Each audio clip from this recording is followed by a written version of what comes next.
Hello, welcome to my channel school help by Gunjan. मैं आपको अपनी वेबसाइट schoolhelpbygunjan.com इंट्रोड्यूस कर रही हूँ। हम आपको टॉपिक क्लियर करते हैं अपने YouTube channel school help by Gunjan पे, पर फिर भी कई बार ऐसा होता है कि टॉपिक को या डेफिनेशन को, आंसर्स को किस तरीके से लिखा जाए, उसकी प्रॉब्लम रह जाती है। तो ये हमारी वेबसाइट आपकी इन सारी प्रॉब्लम्स का सोल्यूशन देगी। इसमें मेन इंग्लिश, मैथमेटिक्स और साइंस 3 हेडिंग्स हैं जिसमें कि आपको नोट्स मिलेंगे। फिर एनसीईआरटी सॉल्यूशंस और वर्कशीट्स हैं। जब आप इंग्लिश में इस तरीके क्लिक करेंगे तो एक ड्रॉप डाउन मेन्यू खुलेगा, फिर उसके बाद भी हाई टेक्स्ट बुक, और उसके बाद आपके पास चैप्टर्स खुलते हैं। हम द लिटिल गर्ल देखते हैं। जब आप द लिटिल गर्ल पे पहुंचते हैं तो उसमें स्टोरी, एक्सप्लेनेशन और फिर एक ड्रॉप डाउन मेन्यू खुलता है, उसमें आपको वहाँ पे वर्ड मीनिंग्स देखने को मिल जाएंगे। तो अभी हमने द लिटिल गर्ल को ओपन किया है। ये स्टोरी है जो कि चैप्टर की स्टोरी को हमने एक्सप्लेन किया है। वर्ड मीनिंग देखने हैं तो आप वहाँ भी जा सकते हैं। वर्ड मीनिंग देखने हैं तो आप इस तरीके से ये वर्ड मीनिंग पे जा सकते हैं। वर्ड मीनिंग हमने टेबल फॉर्म में करे हैं, हिंदी इंग्लिश दोनों में वर्ड्स के मीनिंग को दिया है। इसी तरीके से यदि एनसीईआरटी सॉल्यूशन पे जाएंगे तो सब्जेक्ट वाइज खुलता है। पहले एक ड्रॉप डाउन मेन्यू, फिर आप अपने सब्जेक्ट पे क्लिक करिए, क्लास पे क्लिक करिए और टॉपिक पे क्लिक करिए। सेम मेथड आपको वर्कशीट पे अप्लाई करना है। आपको कोई भी प्रॉब्लम आती है तो आप मुझे कमेंट बॉक्स में लिख सकते हैं, और हमारी वेबसाइट आपको रिटन मटेरियल के लिए बहुत हेल्पफुल होगी। तो आप हमारी वेबसाइट पे ज़रूर जाएं और रिटन मटेरियल के लिए, प्रिंट मटेरियल के लिए आप यहाँ पे ज़रूर आएं और हमारी वेबसाइट का फ़ायदा उठाएं। हम कर रहे हैं क्लास 9 की इंग्लिश। द बीहाइव बुक को हम ले रहे हैं, एनसीईआरटी सिलेबस कर रहे हैं, और आजकल हम कर रहे हैं द लिटिल गर्ल। उसमें हम स्टोरी कर चुके हैं, उसका लिंक आपको डिस्क्रिप्शन बॉक्स में मिल जाएगा, और ऊपर आई के बटन पे क्लिक करके भी आप वीडियो को देख सकते हैं। इसके अलावा हमने अभी तक जितने भी चैप्टर्स कवर करे हैं उन सब की प्लेलिस्ट का लिंक भी आपको डिस्क्रिप्शन बॉक्स में मिल जाएगा। और आज करेंगे हम द लिटिल गर्ल के word meaning, tough words.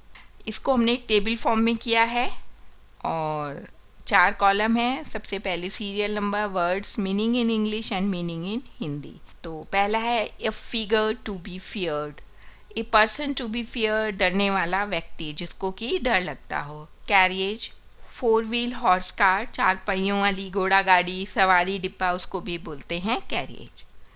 Stair के, सीढ़ियाँ, a set of stairs and it's surrounded by walls. तो स्टेयर केस में सीढ़ी के दोनों तरफ दीवार होनी चाहिए, तो उसको बोलते हैं हम स्टेयर केस। स्पेक्टिकल्स, चश्मा। स्टटर, डिफ़िकल्टी इन स्पीकिंग, बोलने में दिक्कत होना, और specially first part of the word, हकलाना। 6 है given it up, stop doing it, और इसे करना छोड़ना, इसे से मतलब किसी भी काम को करना छोड़ देना। 7 है रेस्ट, अनहैप्पी, अति दुखी। On the brink of suicide, about to commit suicide, बिल्कुल सुसाइड कमिट करने के वाला, आत्महत्या के कगार पर। यौन, जमाई लेना, बड़ा सा मुंह खोल करके और इनहेल करना डीपली। टायर्डनेस की वजह से, थके होने की वजह से या किसी बोर्डम के कारण भी हम जमाई लेते हैं। Stretched out, lie down comfortably, आराम से लेटना। हैंकरचीफ, स्क्वायर फैब्रिक या रुमाल। स्नोरिंग, प्रोड्यूसिंग ए साउंड वाइज स्लीपिंग, कुछ लोगों को आपने देखा होगा, अधिकतर बड़े लोगों को जब वो सोते हैं तो आवाज़ करते हैं, उसको हम क्या कहते हैं, खर्राटे। Pin cushion, a small cushion use to store pin safely and easy to use, छोटे से कपड़े को सिल के उसमें रुई या फोम वगैरह भर के उसको कुशन को तैयार करते हैं और उसमें फिर हम पिन्स को लगा देते हैं। इससे क्या होता है, पिन कहीं चुभती भी नहीं है, एक जगह पे भी रहती हैं, सेफ रहती हैं, तो उसको हिंदी में कहते हैं पिन रखने की गद्दी। स्टिच, किसी कपड़े को सिलना, to sew 2 things together.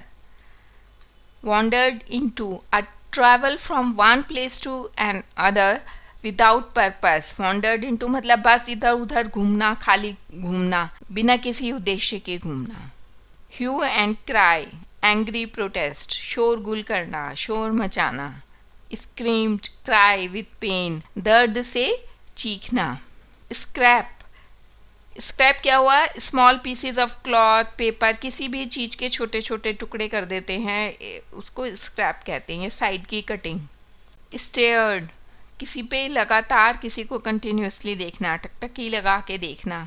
Whispered, speak very softly, फुसफुसा के कुछ कहना, किसी की समझ में आए ना आए बस फुसफुसा के धीरे धीरे ऐसे फुसफुसा के बोलना।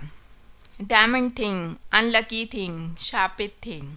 रैप्ड, कपड़े में, पेपर में किसी चीज़ को कवर करना, जैसे हम कहते हैं ना भैया गिफ्ट रैप कर दीजिए, या बर्थडे पे जाते हैं तो गिफ्ट को रैप करके लेके जाते हैं, तो कपड़े या कागज़ से किसी चीज़ को ढकना, रैप करना।